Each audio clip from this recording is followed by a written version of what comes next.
Assalamualaikum warahmatullahi wabarakatuh. Kembali lagi bersama kita di channel Pangeran Cahaya. Saudara-saudaraku yang dirahmati Allah Subhanahu wa Ta'ala, dimanapun Anda berada, kita akan mengenang kembali sejarah baginda kita, baginda uswatun hasanah kita, baginda Rasulullah Shallallahu Alaihi Wasallam. Maka pada saat itu, saudara-saudara, kita akan mengenang kembali sejarah yang pernah ada ketika baginda Nabi Shallallahu Alaihi Wasallam mendakwakan ilmu tauhid, mendakwakan ma'rifat, ilmu ma'rifatullah, ilmu mengenal Allah Subhanahu wa Ta'ala. Maka di situ kita sama-sama mengetahui banyak daripada suku-suku Arab pada zaman itu yang menolak dan menentang keras ajaran ma'rifat, ajaran tauhid baginda Rasulullah Sallallahu Alaihi Wasallam. Padahal ini adalah ajarannya Nabi Ibrahim, ini adalah ajarannya Nabi Ismail, ini adalah ajaran-ajaran para leluhur Nabi dan Rasul yang terdahulu. Bahkan ini juga sama dengan ajaran-ajaran terakhir, ajarannya itu ajarannya Nabi Isa, kemudian terus sampai ajaran-ajaran sampai Nabi Adam alaihissalam. Tidak berubah. Ini ajaran tauhid, yang dimana pada saat itu ketika orang-orang sekitar menyembah daripada angan-angan, menyembah berhala. Maksud menyembah berhala bukan hanya pada tampak daripada berhala-berhala, patung-patung itu. Maksud di sini berhala-berhala dirinya, yaitu menyembah angan-angannya, menyembah tuan-tuan palsu. Maksud tuan-tuan palsu adalah menyembah selain daripada Sang Ahad, Sang Maha Tunggal.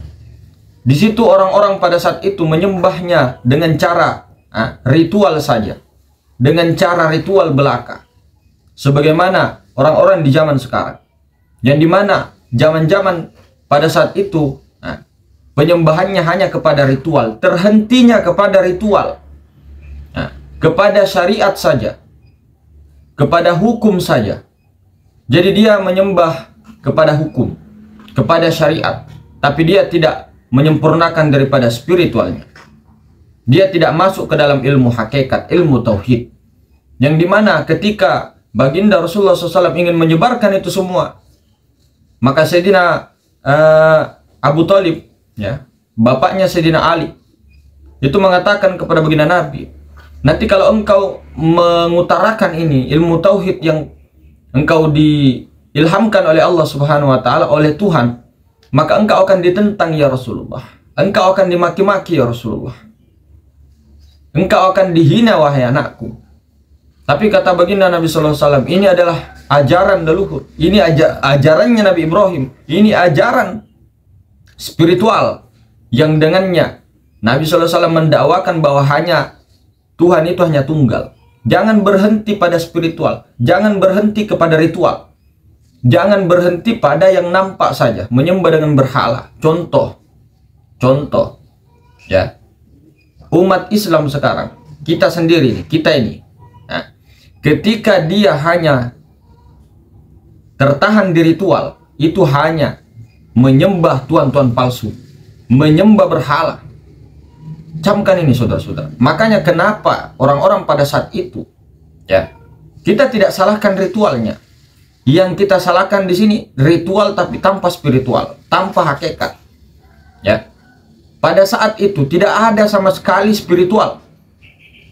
Ritual saja, tertahan di ritual, menyembah berhala-berhala, tidak berterusan kepada Allah, tidak berterusan kepada tauhid, tidak ada pada saat itu. Ada tapi sebagian kecil saja. Contoh seperti Sayyidina Abdul Muthalib, kakeknya baginda Nabi SAW, bapaknya Sayyidina Abdullah, mamanya Siti Aminah, dan beberapa lah kalangan-kalangan Quraisy pada saat itu, termasuk Sayyidina Abu Bakar.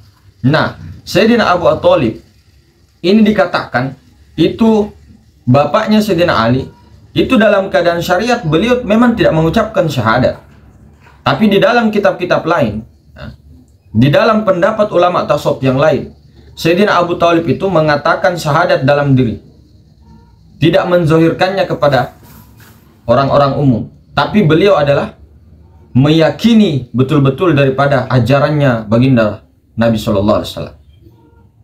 Nah, kemudian kita lihat masa sekarang, saudara-saudara. Kita lihat di masa sekarang dengan masa Nabi. Dengan masa Nabi itu menjelaskan bahwa Tuhan itu hanya tunggal, esa. Dia menjelaskan, beliau menjelaskan tentang Tuhan, tidak ada yang mau menerimanya. Nah, karena baginda Nabi SAW menjelaskan Tuhan yang sebenarnya, yaitu yang tidak berupa, yang tidak berzat, tidak bersifat, tidak berasma, tidak berafal, yang tidak berwarna, tidak ini. Sementara Tuhan-Tuhan pada saat itu Tuhan-Tuhan palsu, menyembah berhala. Sama dengan orang ini sekarang, di zaman ini sekarang. Makanya munculnya para guru-guru kita atau para pembaharu-pembaharu itu bukan untuk membawa agama baru, tapi memulangkan sejarah yang pernah ada, agama tauhid. Memulangkan sejarah, memurnikan kembali ajaran yang dibawa oleh para nabi, para rasul, yang dimana tidak tertahan saja kepada ritual. Orang-orang zaman sekarang sama, kelihatannya sholat, kelihatannya berpuasa, kelihatannya mengaji, kelihatannya haji bolak-balik umroh sana sini, kelihatannya bersedekah dan sebagainya. Tapi saudara-saudara, tapi menyembah berhala, menyembah angan-angan, menyembah nama. Allah itu nama tapi bukan juga sekedar nama. Tapi sayangnya orang-orang sekarang, kita tidak ini. Kita ke diri saja dulu. Kita ke diri. Kita ini sekarang menyembah Tuhan-Tuhan palsu. Ketika sholat, tidak mengenal awaluddin ma'rifatullah, itu sama dengan menyembah angan-angan.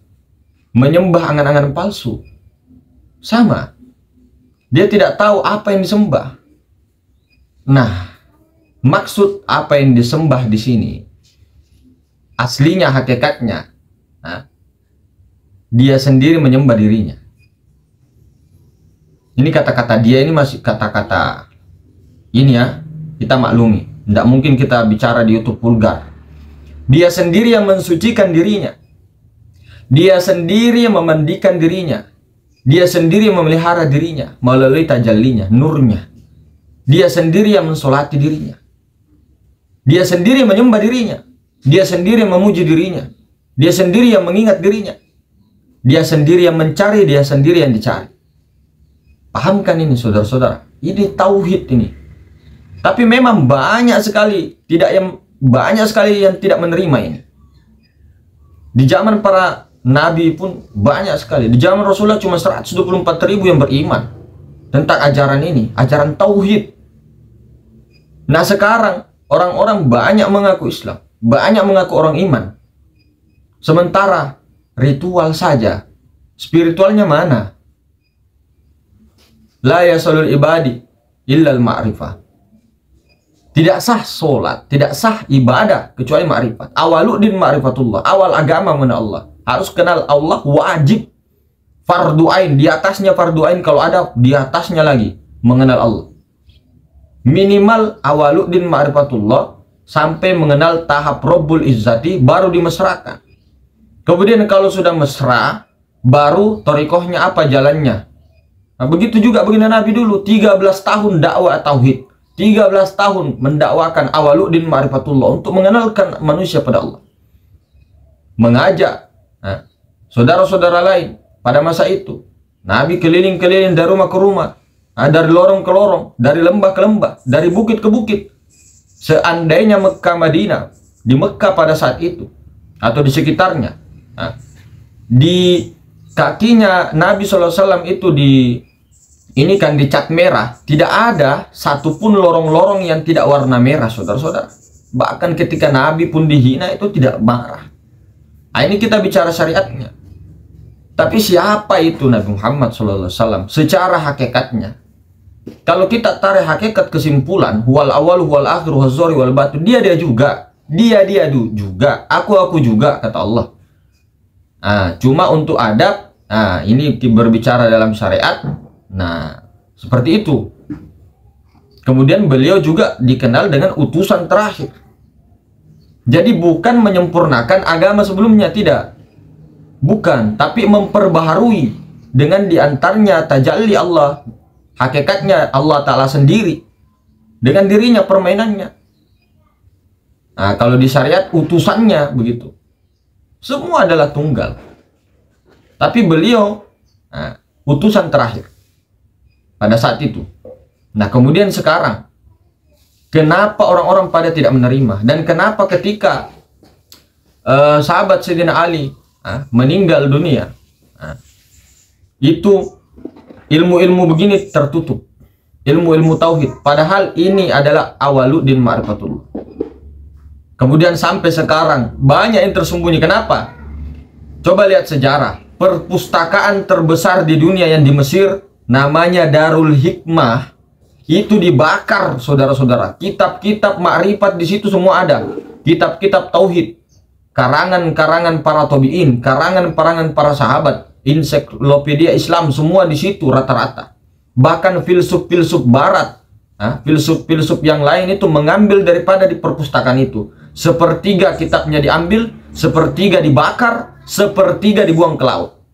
Asal tahu. Kemudian perpustakaan yang terbesar Andalusia di Spanyol itu dibuang, semua isi kitab-kitab itu ilmu ma'rifat, saudara. Rata-rata ulama-ulama tasawuf disembunyikan. Apalagi kita sudah tahu Malaysia, Kamboja, semua itu adalah Nusantara, maksudnya negeri di bawah angin, negeri di atas angin, yang disabdakan oleh Rasulullah. Indonesia, Malaysia, Sumatera, semuanya. Bagian Asia sebagian. Kita sengaja dipecah belah ini dalam syariat. Tapi hakikatnya ini cerita Allah, ada hikmahnya semuanya. Ada hikmah semua di balik itu. Nah, sampai kita Allah Ta'ala bikin cerita Indonesia dijajah Belanda, Malaysia, British dengan Inggris. Nah, dengan menyembunyikan ilmu-ilmu tauhid, ilmu-ilmu ma'rifat. Nah, sekarang anak-anak cucu kita di belakang ini dikirim ke luar negeri sana sini untuk belajar, tapi belajarnya syariat saja. Beda dengan ulama-ulama dulu. Ilmu syariat tidak salah, dan kita tidak membicarakan syariat-syariat lain, ritual-ritual lain, terserah. Kalau saya pribadi, nabi saya, nabiku secara syariat, nabiku baginda Nabi SAW, jadi saya ikut baginda Nabi. Saya tanpa menyalahkan, lakum dinukum waliyadin. Kepercayaanmu, kepercayaanku, terserah. Dari sisi spiritual kita mengerucut, saudara-saudara. Apapun keyakinannya itu mengerucut begini, sama. Cuma dalam sisi syariat berbeda.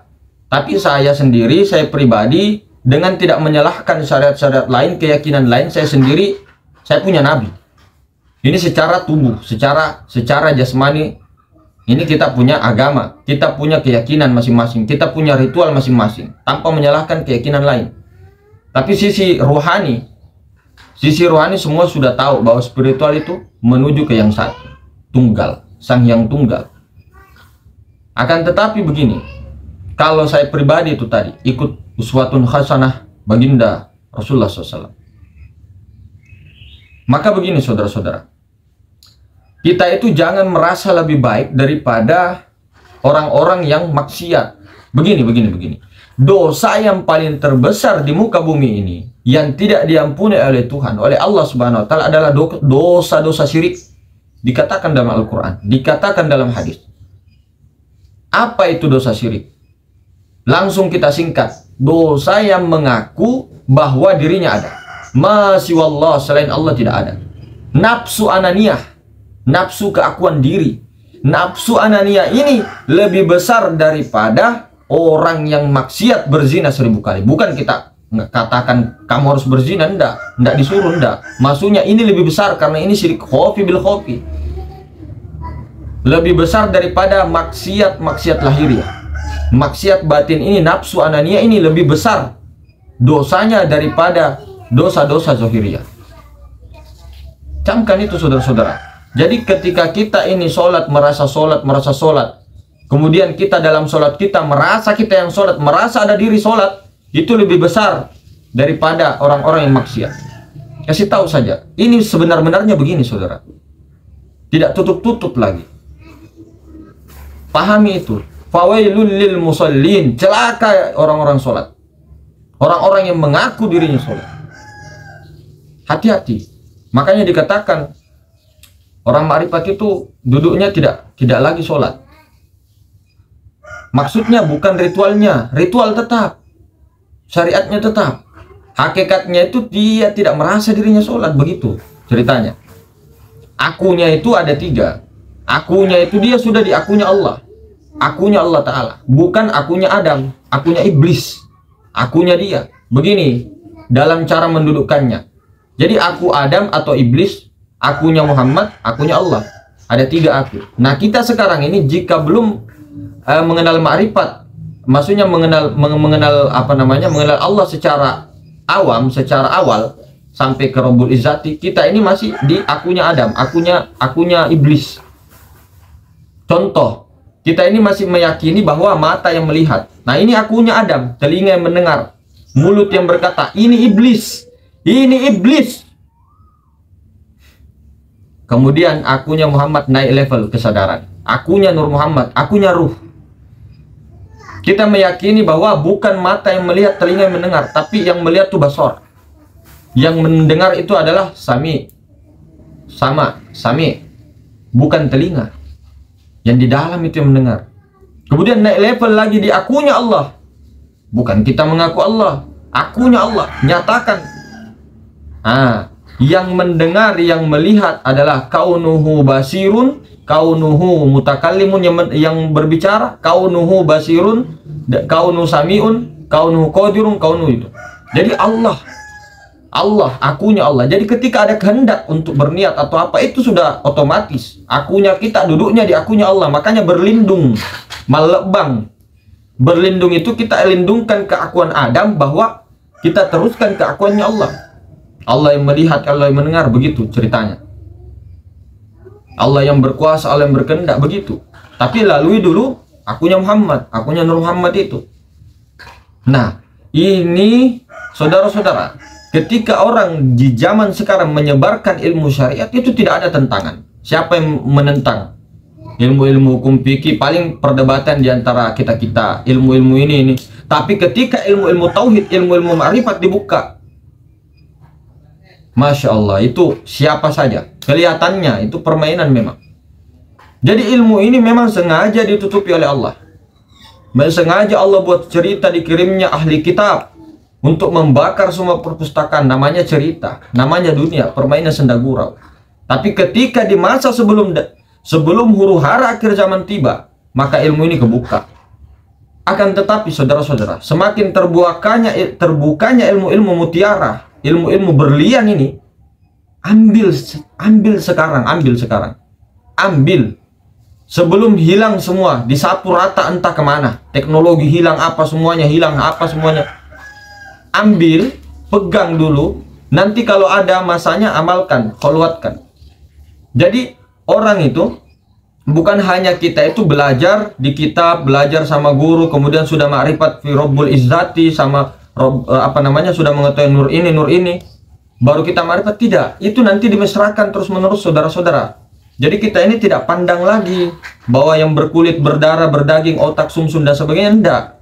Kita mesrakan itu Nur Muhammad itu, zahir batin Nur Muhammad. Jadi zahir ini, tubuh ini adalah Nur Muhammad, bukan tubuh ini bukan lagi badan, bukan jasmani, enggak. Tapi kita sudah bertubuh ruh. Nah, contoh akunya kita ini sudah ke akunya Muhammad. Nah, akunya Muhammad kita ke akunya Allah. Jadi kita itu bukan jadi Allah. Akunya itu akunya Allah, kita yang menjadi maha ruang. Kita ini dalam pelajaran kita jelaskan ya, tapi jangan bawa keluar. Orang-orang tidak paham. Jadi akunya kita ini duduk di maha ruang. Kemudian tubuh kita ini adalah Nur Muhammad, yaitu ruh. Jadi kita bertubuhkan ruh, mesrakan Nur Muhammad.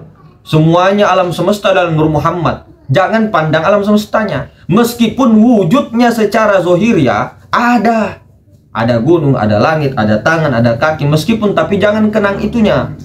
Kenang itu adalah Nur Muhammad, tubuh kita. Kalau itu sudah menjadi tubuh kita adalah Nur Muhammad, kelihatannya kita ya, tapi ini adalah akunya Allah sendiri. Lihat tubuhmu, Nur Muhammad. Jadi kemudian yang melihat ini siapa? Maha ruang, Allah melihat Muhammad. Allah melihat dirinya di luar dirinya melalui tajalli nurnya Nur Muhammad. Kalau tidak ada Nur Muhammad, Tidak sempurna. Bukan tidak sempurna Allahnya, tapi memang tujuannya adalah untuk melihat dirinya di luar dirinya. Ketika sholat Allahu Akbar, zat menyaksikan sifat. Paham ke tidak? Bukan kita mengaku Allah, akunya kita ini memang akunya Allah di situ, akunya Maha Ruang itu. Kita memang kalau bahasa-bahasa ini ya dibuka itu memang agak gemetar aras. Jadi akunya itu kita duduknya akunya Allah. Bukan kita mengaku Allah, kita ini nyatakan, leburkan kepada akunya Allah, aku Maha Ruang. Aku Allah. Bukan kita jadi Allah, akunya Allah. Kemudian ini Nur Muhammad, tubuhnya Allah. Begitu loh ceritanya. Tubuhnya Nur Allah adalah Nur Muhammad. Jadi jangan pandang ini adalah jasmani lagi, dalam pandangan basiro, dalam pandangan dalam ini loh. Tapi di dalam pandangan kenyataan tetap. Paham ke tidak? Nah, kemudian ilmu syariat jalankan kalau sudah itu. Kemudian kalau kita sudah begitu tahu itu, Mas, bagaimana? Jalankan torikoh, jalankan syariatnya. Apa syariat, apa keyakinanmu? Ikut Nabi Muhammad, ikuti Nabi Muhammad SAW, zohir dan batin, ikuti. Kalau sudah mengetahui itu, mesrakan. Orang itu kalau sudah kelihatan lautan jelas di depannya, masih dicari-cari, tambah jauh, saudara-saudara. Ya Allah, sudah jelasnya, ya Allah. Sudah jelas sekali. Allah Ta'ala buka semua ilmu ma'rifat. Tinggal ini kita ini aja. Ikhtiar dengan keras-keras, kholwat dengan kuat-kuat, pegang terus. Tapi duduknya di la haula wala quwata illa billah. Meskipun orang kelihatannya sholat, kelihatannya beribadah, kelihatannya naik haji, kelihatannya zikir, kelihatannya kholwat di dalam kelambu, tapi kalau dia nafsu anania, percuma. Tidak ada apa-apa. Bukan kita melarang, enggak. Percuma. Kalau masih ada nafsu anania mengaku-ngaku di situ, duduknya kita di akunya iblis, akunya Adam. Tapi ketika orang-orang kelihatannya dia di pasar, kelihatannya dia bekerja, kelihatannya dia bergerak, kelihatannya ini itu, tapi duduknya di aku Allah. Bukan mau jadi Allah, akunya Allah, akunya itu loh, rasanya itu loh. Nah, itu adalah yang betul, saudara-saudara. Kemudian kalau sudah begitu, pahami, resapi, mesrakan. Barang yang sudah jelas di depan mata, jangan lagi dipertanyakan. Paham ke tidak? Ini untuk saya bercermin ya, saya curhat kepada diri sendiri, ini enggak marah-marah, enggak. Kelihatannya aja itu. Nah, jadi seperti itu, saudara. Semangat, saudara-saudaraku. Kita itu kalau dalam pandangan syariat itu pranknya banyak. Kita prank bahwa seolah-olah ada kalian, ada huwa, ada dia, ada huma, ada mereka, ada aku, ada dia, ada ini prank. Tapi dalam pandangan batin kita tunggal. Kamu ya saya kamu. Tapi kamunya di sini, akunya di sini, akunya siapa duduknya begitu. Nah, meskipun saya begini begitu, ada di si dia, ada si A, ada si B, dalam pandangan batin tetap Allah tunggal. Begitu, saudara. Memang dalam permainan ini, dalam kenyataan ini memang kita begitu. Ya, dalam pandangan hati jangan ada kebencian sama orang sekalipun. Dalam pandangan batin harus Rahman Rahim. Karena kalau tidak Rahman Rahim, bagaimana nanti? Nah, kemudian daripada 99 Asmaul Husna atau kurang lebih berapa namanya Allah, tajallinya itu nanti masing-masing insan beda-beda. Ada yang tajallinya Qahar, ya, yang maha kuat, yang maha keras, yang maha apa segala macam. Ada yang maha pengasih penyayang, ada yang seperti raja. Itu semua sifat-sifatnya Allah. Tugas-tugasnya insan dunia untuk menyatakan sifat-sifat itu. Jadi mungkin begitu, saudara-saudara. Ada kurangnya mohon dimaafkan.